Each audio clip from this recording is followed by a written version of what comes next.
Welcome to the Rich Feet Podcast with Dr. Tanisha Richmond. This podcast is sponsored by the Richmond Foot and Ankle Clinic, where they specialize in happy feet. Each episode highlights the best of Dr. Richmond's radio show, providing bite-sized clips of advice. Let's jump right into the show.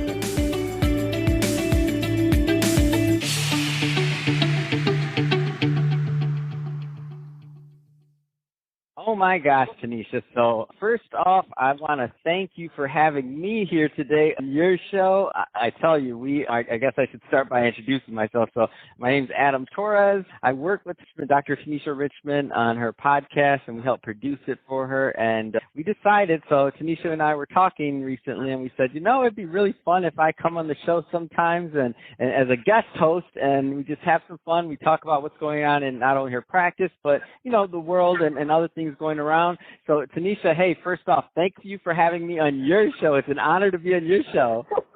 Thank you for being on my show. So it's a little bit different turning the tables, huh? You've been on my show multiple times. Now you're the host. Yeah, well, I host my own radio show. I've been doing that, I think, about 6 years. So I'm used to interviewing people. So it comes to me. That's awesome. And so one of the cool things that I love about Rich Feet podcast, and when we were both brainstorming like how this would go and the show, is I think it's just really a unique bit of content. Like if there's not too many doctors that are out there kind of giving their input on what's going on, not only in their practice but in their neighborhoods around them and just society at large. So I know you got a lot of things going on. As we were kind of talking in the pre-show, I understand you have your store. I mean, give us some updates on what's going on in your practice, because I know you got a lot. I'm not going to remember them all. You got a lot. Well, okay. So what had happened was the pandemic hit, and then I decided I wanted to make custom face masks to give away to patients. Then George Floyd, happened. The murder of George Floyd, the protest happened. So since I couldn't physically go out and protest, I started making my little mask, Black Lives Matter, and my Power Fist mask, and I started wearing them in my office. And then my patients were like, I want that mask. I'll pay you to make me that mask. So then it kind of just ballooned from there. I went out, now I have 4 crickets. Cricket makers are the little things that you use, like iron-on vinyl, and you can design all kinds of different designs. I started off with a cricket joy, which is like the baby cricket, and then I expanded to the cricket maker, which is the beast. It can cut wood. And then, so now I have 2 little joys, 2 cricket makers, 2 heat presses. I have a setup at my house, a setup at my office. And then I expanded into T-shirts. I now are getting like rhinestone T-shirts from China. And I have all these different designs of T-shirts. I'm going to expand into hats. And then depending on how people get fired up for the election, I may get into cups and plates. And I'm now interviewing and planning on hiring someone to manage all that, because I also have a foot boutique in my office. And I want to put all that online through multiple platforms and sell online, because I want to be able to survive, because in the fall, we're about to hit the flu season. So people are going to be sick, and then they won't know if they have the flu or if they have corona. People are going to be quarantining and shutting down. And so I'm just trying to get ready for all that and basically just making sure I survive the pandemic. I'll tell you, on a personal note, I'm afraid to sneeze. Like I think like sneezing is like the new thing you're not allowed to do in public. If you sneeze, everybody turns around, and I'm like, it was just a sneeze, everyone. I'm okay. I swear, my throat's not sore. I'm breathing okay.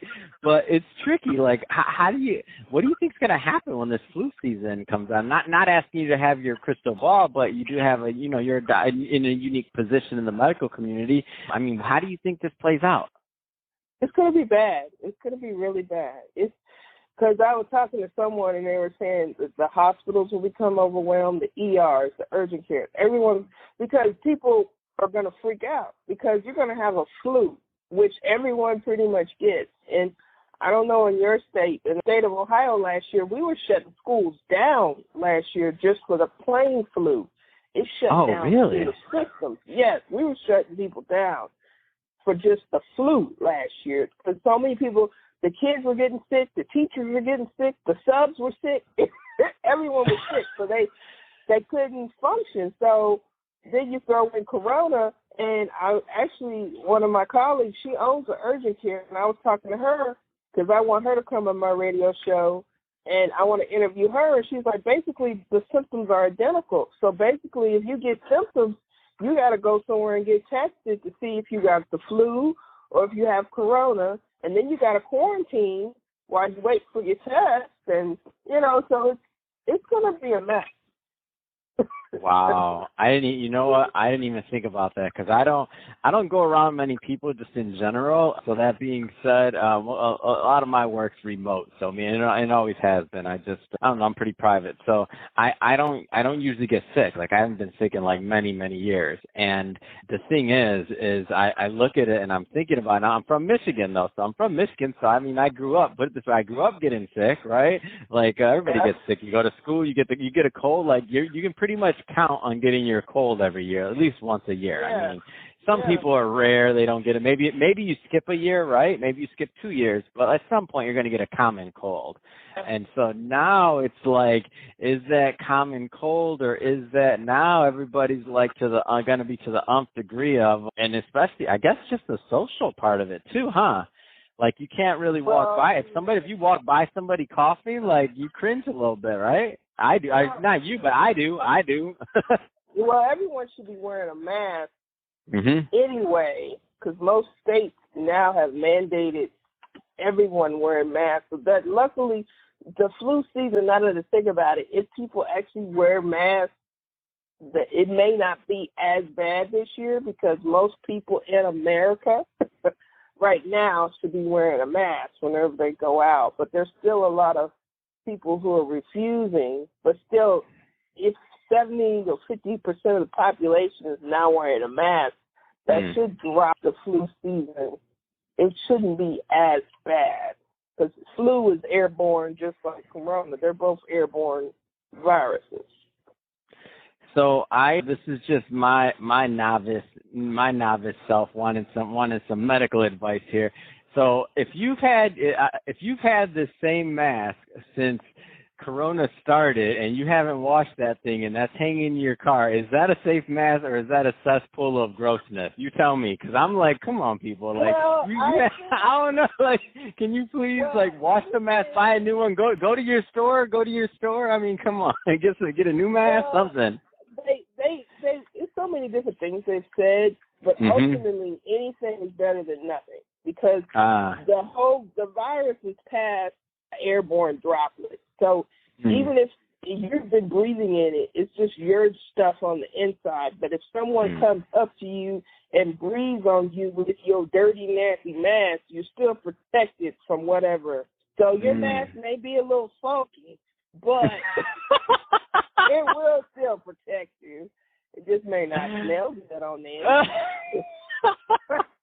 That's what I was getting at, because that's the way I know a couple of people where I'm like, wait a minute, come on now. I think we're all, because actually I bought laundry detergent to my office. I'm glad you said that, because I'm going to start washing my mask out in the sink on Fridays and air drying them over the weekend, because once they get in your house, they get mixed up in your regular clothes. They never get back in your car or your purse.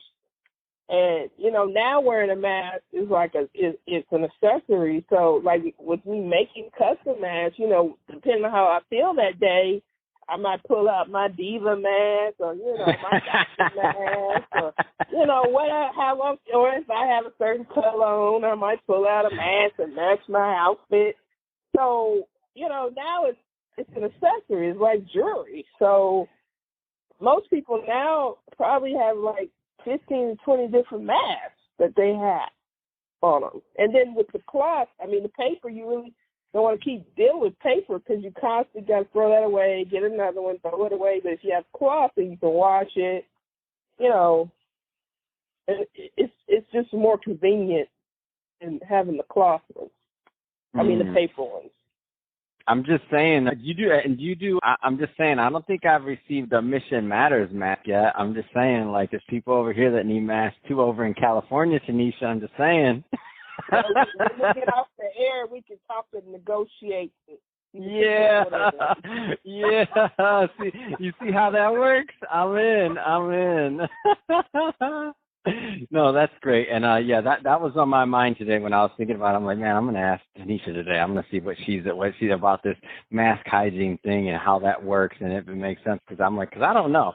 Like I said, because there's so much different, things going out there. But what you said makes a lot of sense. So it's basically saying, like, you're breathing your own stuff, and that might not be the best, right? If you're not nice and fresh, but that's a personal preference. But in terms of somebody else coming up to you and breathing on you, at least there's that barrier. And I guess so what I'm hearing is that barrier is the important part, so that people should take this seriously. Like, this isn't just, people, even though they've heard a lot of different things, that barrier can really protect them, right?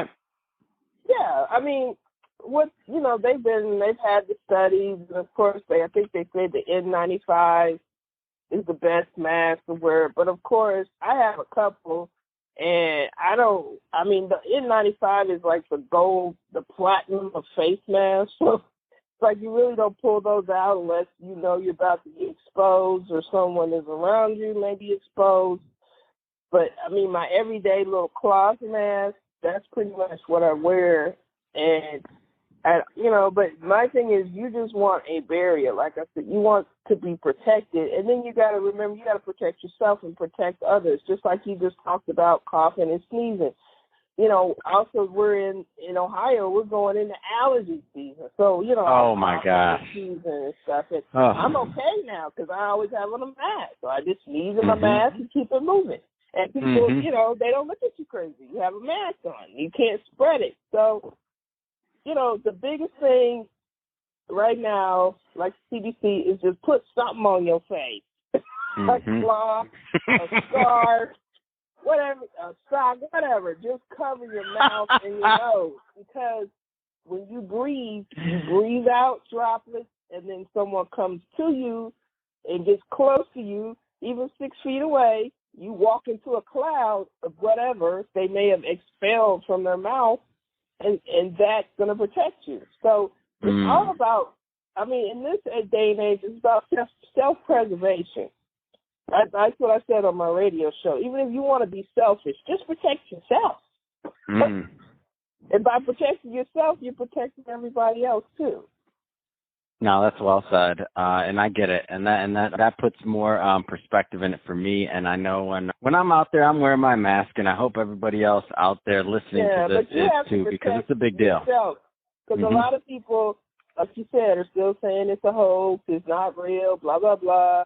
They don't believe the U-Haul full of people dead in the back is real. But unfortunately, my family owns funeral homes, so I know it's real. I've had conversations. My brother's a mortician. I've had conversations with him. Actually, when it first started, he was asking me questions. I'm like, "You're a mortician? Oh, you're people. I don't know. I'm a foot doctor." He's asking me, "Well, what you?" I'm like, "I'm not a mortician." I don't know. You call your mortuary people. So basically, they don't even embalm COVID people. When they die, they go straight to the ground. They don't. They go straight from the corner, from the bag to the casket to the ground. And if they want a funeral, they can have an empty casket, or they can have a gravesite, or they can have the person cremated and have a service. But they cannot have a body. Go straight to the ground. Wow. Yeah. I didn't know that. And it makes a lot of sense though, because it's dangerous for everybody handling. Wow, that's something else. It's an airborne virus. Absolutely. No, I get it. Yeah, no, I'm glad you said that, just so that people understand like the severity of it, and that it is real, like it's a thing, and that, and something as simple as wearing a mask, that if you can be selfish, as you said, and protect yourself. I never really thought about it like that. I agree with it. Hey, be selfish like that. Why not? If everyone what does it hurt? Is selfish and just protects themselves, we'll all be protected. Just like herd immunity. Once the one person gets sick and has immunity, they protect the people around them automatically. And that's what we're trying to get to. That will happen. It's happening now, but very slowly, because people have to catch it, and then they have immunity once they catch it and survive. But once the vaccine hits, the herd immunity will go faster. So, Tanisha, that being said, I could talk to you about this all day long, but it looks like we're about out of time on this one. I do want to talk a little bit more about your practice, though. So if somebody is listening to this and they want to learn more about the Richmond Foot and Ankle Clinic, I mean, what's the best way for them to get more information or even book an appointment? Give us a little bit more information there, please. So my phone number here is 937-228-3668. My website is richfeet.org, and I'm located at 1323 West 3rd Street, Dayton, Ohio, 45402. I'm located inside the Charles R. Drew Health Center. We're open Monday through Friday, 9 to 5. We do close at lunch, and we accept most insurances except for a few plans. You can always call the office to get a complete list. And if you are an existing patient, you can actually schedule yourself online through my website at richfeet.org. All right, fantastic. Well, Tanisha, it's been awesome being on your show this time. I was like, oh, man, we're going to have to do this again. This was a lot of fun. And hey, in the theme of the show, you said be selfish. Well, hey, I was being selfish. I got all my medical questions answered today. Awesome. And I didn't even have to schedule an appointment. That's what I was talking about. Thank you again, Tanisha, for having me on the show. Okay, thank you. We hope you enjoyed today's show with Dr. Richmond, sponsored by the Richmond Foot and Ankle Clinic. The clinic is located at 1323 West 3rd Street in Dayton, Ohio. Zip code 45402. To book an appointment, call 937-228-3668, or you can learn more at richfeet.org.